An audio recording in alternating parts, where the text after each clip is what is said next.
house at the end of the that street. That movie was outrageous. He was the goon-looking guy with the bald head, and it's scary character. Absolutely, that whole movie was off the wall. It was horrifying. But this fella, he actually was born with a disease, so he doesn't have hair on his eyebrows or his head, and it makes him the perfect cast character for prosthetics for these movies. Really? So he's been cast in so many things. He's played so many different roles, everything from a gentle giant all the way to a meat-eating killer. So... Well, the Hills Have Eyes. It kind of reminds me of, for those people that remember Deliverance, when they did the piano thing. That was. I thought that was really kind of a scary type movie. Yeah. But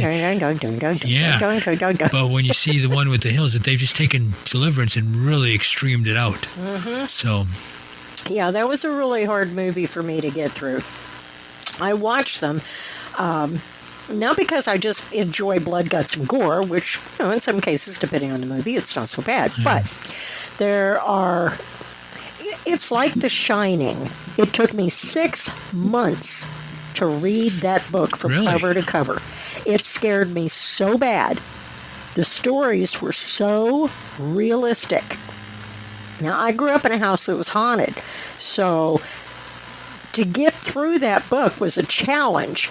So when I get to a movie that's hard for me to get through, it becomes a challenge. So I might do that a lot, but cover my eyes. But I'm still going to sit there and force myself to watch it because I have to get past that fear. I have to get past that nightmare issue. So I will watch some of these things knowing full well that it's going to be scary, but yet at the same time, I know that it's not real. So, you saw Jaws. I did. What do you think of this Mega Jaws or whatever it is that's out now? They just they blew this out like 20 times bigger than what normal. I'm sorry. Jaws was a once-in-a-lifetime film. This crap needs to go away. Well, the thing that I like about it was sick of shark week. There's only one thing in Jaws that stayed in my mind, was burnt into my mind. Do you remember when they were looking at the boat that sank? Yeah. And they came across there and the head came out? Oh, yeah. And they thought it was going to be the shark? Uh-huh. That was pretty awesome. Yeah, that was pretty awesome. Yeah. So. The sad part about it is my grandsons and my daughter and her then husband, we went to Universal Studios. Really? I have never seen a little boy cry so hard and scream so loud he thought that shark was real. It scared the bejesus out of that poor kid. Sure. We went to see the Shrek episode after that. I had to take this kid away to something that was sweet and gentle and totally comedic.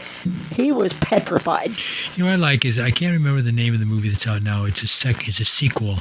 It's a superhero family. And now it's going back in that same... Oh, wait a minute. Somebody's on the line. Who we got? Is that the Spaz? It is. Did we disturb you guys? I'm sorry. We did. We were very busy. Hey. Oh, yeah. We're trucking down beers. Hey, welcome to Kiss My Keister tonight.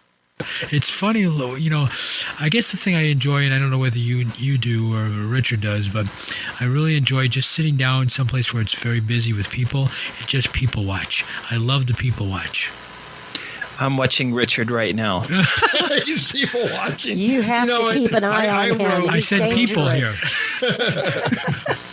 But coming back to the point, I think it's great to people watch. And I think, doing comedy, you really have to watch people. You have to understand people. You have to understand their interactions. And to really capture characters in writing, it's a big part of the creative process. So how long does it take you when you see something in a particular person walking by? How long does it take you to say, oh, yeah, this is perfect?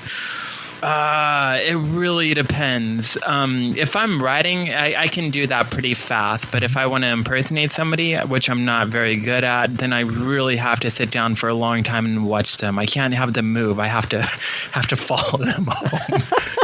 Don't you kind of get, I don't know, how many times the police showed up?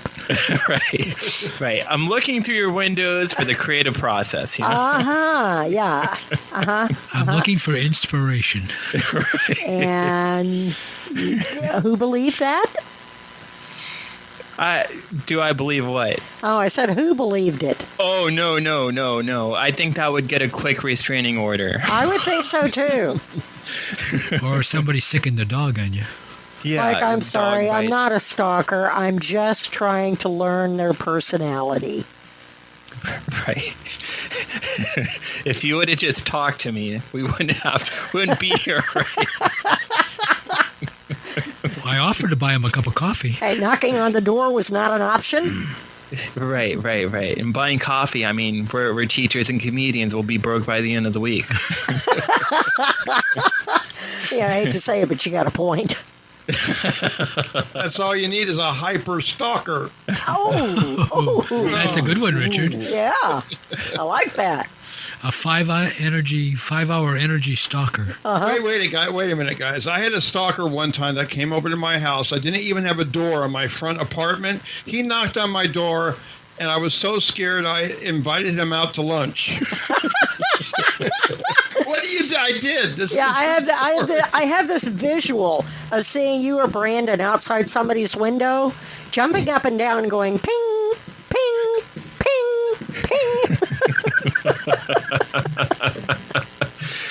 Yeah, that is great self-defense to invite them out to lunch, you know? Hey, what was it? There was a post on Facebook the other day where these two guys got into a fight on a sidewalk, and the guy just took his clothes off, and it scared the guy so bad he ran off.